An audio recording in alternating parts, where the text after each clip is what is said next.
everybody. Welcome. Great to be here and sharing with you some more tried, tested and proven ways in which you can grow your business, as my good friend Peter Thompson would say.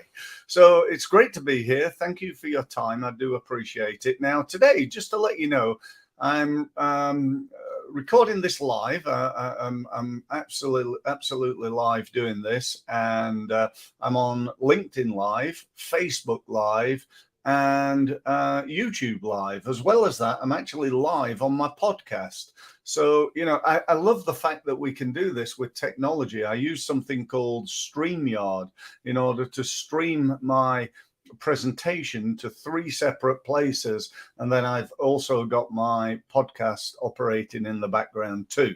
So I'm doing it once and benefiting from it 4 times. I'm creating 4 pieces of marketing collateral that I can use in my business again and again and again for maybe years to come. And I'm also going to add it to my results school, which is a new service that I'm offering where people can gain access to all my training and also access the community that is the people who follow me. So, you know, fantastic opportunity here for everybody today, I believe. I'm going to try my best to justify the time that you've taken in being here and listening, and hopefully you'll come away with some great ideas to get past the gatekeeper, which is what this is all about, how to get past the gatekeeper. Now, firstly, I'd just say it's not quite as difficult as it used to be. You know, everybody used to be protected, didn't they? You know, you'd phone up to speak to somebody that had put you through to reception or their PA, and then perhaps if you were lucky, you managed to get past the gatekeeper or the rejectionist, as I like to call them, you know, and then perhaps you might be able to speak to the person who's the decision maker, the person you want to speak to. But, you know, it's all about the numbers, and, you know, that still is important. But I'd also say these days with, you know, things like LinkedIn, I can often go onto LinkedIn, find somebody, sometimes somebody really influential, can't say that, influential, and I can get their mobile. You know, I don't need to get past the gatekeeper. They still need to answer the phone, but I don't need to overcome that obstacle. I remember a little while ago, I was talking to a guy who was on my LinkedIn training. He'd come for the day. And I'd I was halfway through the day, and he said, "Do you know what?" He said, "One of the most difficult things that I'm finding right now is getting the contact details of somebody." I said, "Oh, right. Who are you after?" He said, "Well, I'm after the head of procurement for Vodafone retail. That he's the person, or she's the person I want to speak to, but I don't even know who they are." So I went onto LinkedIn, typed in head of procurement for Vodafone retail. A minute later, their profile popped up. It was a man. We clicked on that person. We opened up their contact details, and we got his mobile. And I'll not tell you what this person said, but they went, "Bleep, bleep, bleep, bleep. I've been trying to get hold of this person for the last 3 months, and you've just found it in about 2 minutes on LinkedIn." So there's definitely a message there.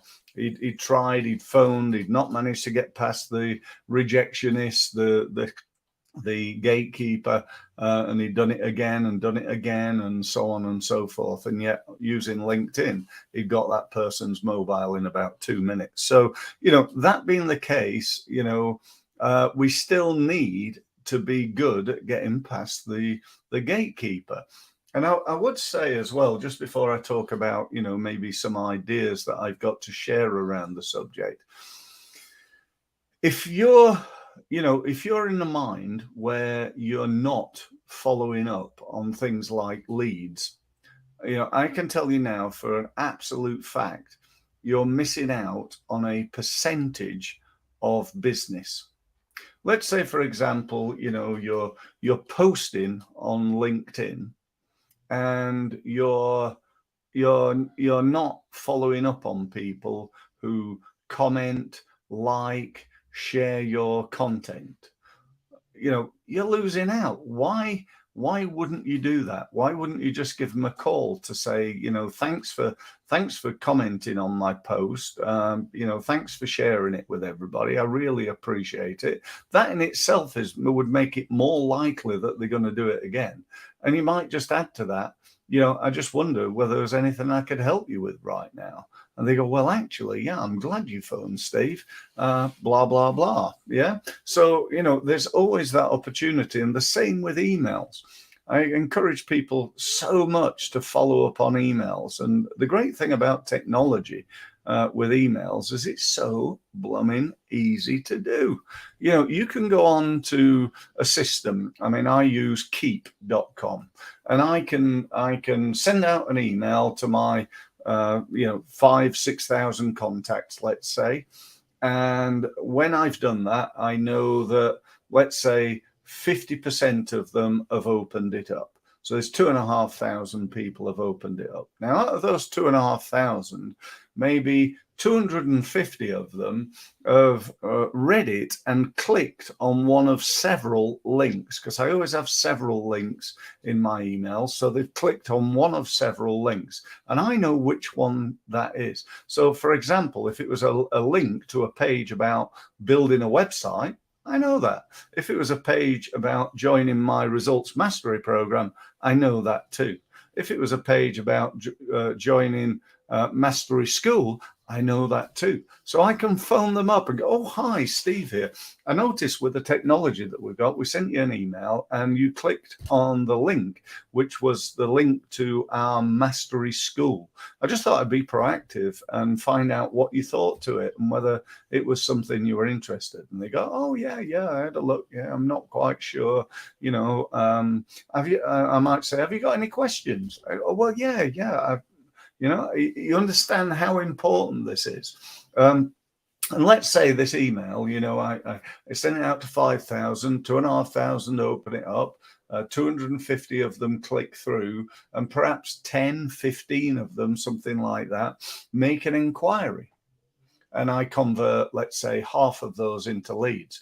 That leaves, let's assume it's 10 of them make an inquiry, that means 240 of them were interested enough to try and find out more, and then they've heard nothing from me whatsoever. So you with me? This is really, really important to make sure that you follow up with those people. Now, that said, let's talk a little bit more about what you're going to do, how you're going to follow up, how you're going to overcome the gatekeeper. Well, my number one way is to avoid them completely. I've already told you how to do that, and that is to phone people on their mobile. Get their mobile. The easiest way of doing that is probably on LinkedIn. Although you could try just phoning and asking. I could go, oh, hi.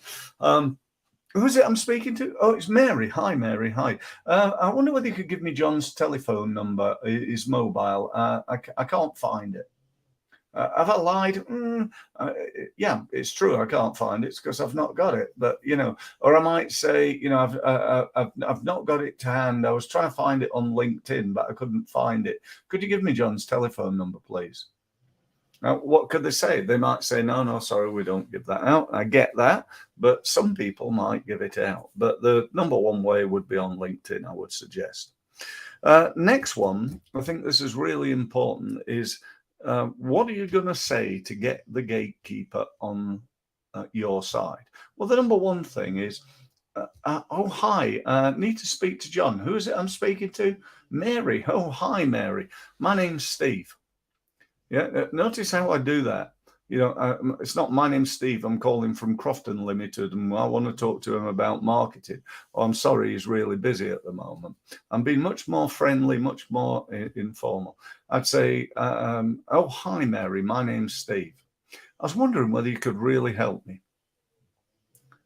Chances are she'll say either yes or if I can, or something like that. And then I need to think about what I'm going to say there next. I'm going to say, I wonder whether you could put me through to John, please. Again, notice, I know the person's name. I'm using his first name. So I'm trying to be very friendly, very casual. I'm trying to get her on my side. Afterwards, I might send her an email if I've got her email address, saying, just to say, thanks ever so much for putting me through to John. It was great to speak to him and to you. Best wishes, Steve. Yeah. So I'm warming her up to someone who knows, likes, and trusts me. Yeah, that's what we want ultimately. Jordan Belfont, in his straight line training, talks a lot about getting people to know, like, and trust you. And believe me, that's incredibly important. Because you've got to realize that what is the gatekeeper's job, or the receptionist's job, or the PA's job? Well, part of it is to protect the person, to stop them getting phone calls from maybe people like you and I, from people trying to sell them something, so that's their job. So you have to respect that, but also to try to get over that. Now, the next thing I wanted to talk to you about is a slightly different way of doing it that I found works really well. I'm sure you're familiar with the KISS principle, KISS. Now, I'm not suggesting you start trying to kiss the gatekeeper, but I am suggesting that you use the mnemonic KISS, which stands for keep it simple, stupid. Okay, so keep it simple, stupid. So keep it simple. So what I do under that is I go, oh, hi, could I speak to John? It's Steve. Simple as that. Could I speak to John? It's Steve. And that's all I say. And sometimes they go, oh, yeah, sure, yeah. And they'll put me through under the perception that I must know John because I've asked for him by his first name. I've told him I'm Steve. I haven't gone, oh, hi, could I speak to John Smith, please? This is Steve Mills of Crofton Limited. Or Steve Mills of Steve Mills Marketing Limited. Which one do you think would work the best? You'd be right if you said the shorter one. Now, sometimes they'll say, yeah, what's it in connection with? And I'd say something like, we're connected on LinkedIn. All right, I'll put you through. Again, nothing I've ever known works all the time.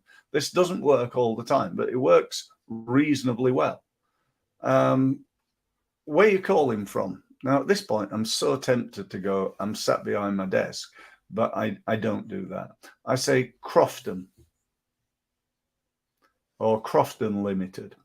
Now, the great thing, or one of the good things about my company name is it's very nondescript. It's not Steve Mills Marketing, although we sometimes use that as a trading name, but the company is called Crofton Limited.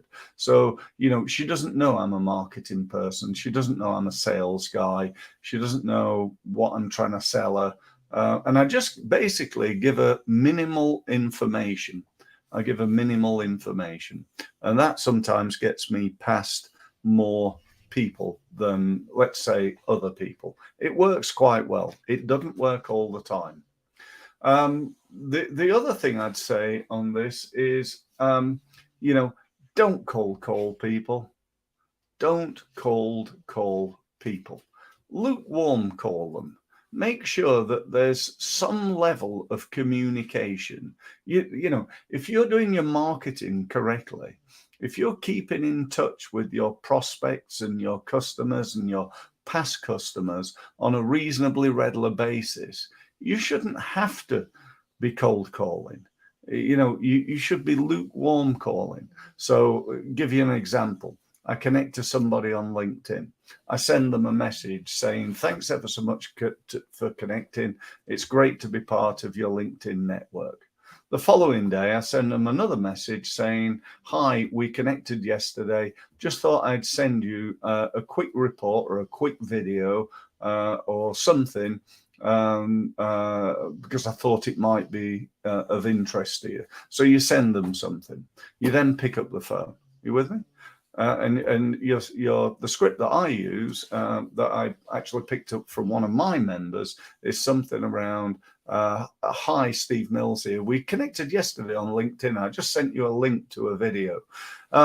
Now, the reason for the call is that often when you connect to people on LinkedIn, that's the last time you ever hear from them. And I always think that's absolutely pointless. So I'm not here to try and sell you anything today, but I just thought it'd be nice to have a conversation, find out a little bit more about you and your business and what you're doing, tell you a little bit about me. Would that be okay? Just a couple of minutes? And 9 out of 10 go, oh, yeah, that's, do you know what? I get that all the time. People connect to me and then never communicate. So it's great that you've, phoned me up, Steve. Thanks. Yeah, I'm fine for a couple of minutes and we have a conversation. Sometimes that leads to a meeting and other times it doesn't because the timing's not right. And by the way, timing is probably the most important thing in the world of marketing. Getting the timing right. I'll always remember, just a quick story to finish. I was talking with a lady that worked for me at the time, Gemma. We were talking about doing a CD program. Remember those? So this is a few years ago. We're talking about doing a CD program, and I'd recorded the audio on one of those little dictator machines. I played it to her, and I said, I don't think it's good enough. I really don't. She said, oh, no, I think it's all right. Anyway, I got back, we had this conversation. We didn't really make a decision, I don't think. And I got back to my seat, and as I did, I got an email from a company offering me 50% off use of a recording studio. And I think it worked out at like 75 quid for the hour, something like that. And I went in and recorded it. And, I can honestly say in 28 years of being in business, that's the first and only time I've had an email from a recording company, which is just unbelievable timing. But also there's a message there. I've never had one since from that company. Even though I went in, I paid them money, all right, not a fortune, but I might have paid them some more. And I might have, still been paying them even now. So they got 75 quid and lost out perhaps on many, many thousands of pounds over the next 10 years. Excuse me. So that's it, I think. I don't think there's anything else other than to say, if you want to know more about Results Mastery School, if you want to know more about that, go to my website. You can see it just there. Okay. If you'd like to book a meeting with me, I'm very open to that. I don't do a hard sell. What I do is try and get an understanding of your business, particularly your marketing and sales side of it. I'll give you some tips and advice and ways in which you can improve it. I'm going to ask you about what you want to try to achieve, and then I'm going to talk to you about what perhaps we could do to help you achieve those goals. If you're open to that, go and book a meeting. Again, same place, steve-mills.com. Click on the big gold button that you see on the homepage. That'll give you access to my online diary, and I look forward to speaking to you soon. Thanks very much for listening, and have a great day. Don't forget, I do this every day on LinkedIn, Monday to Friday, 12:30. So, feel free to tune in to the next one. Thanks very much for listening.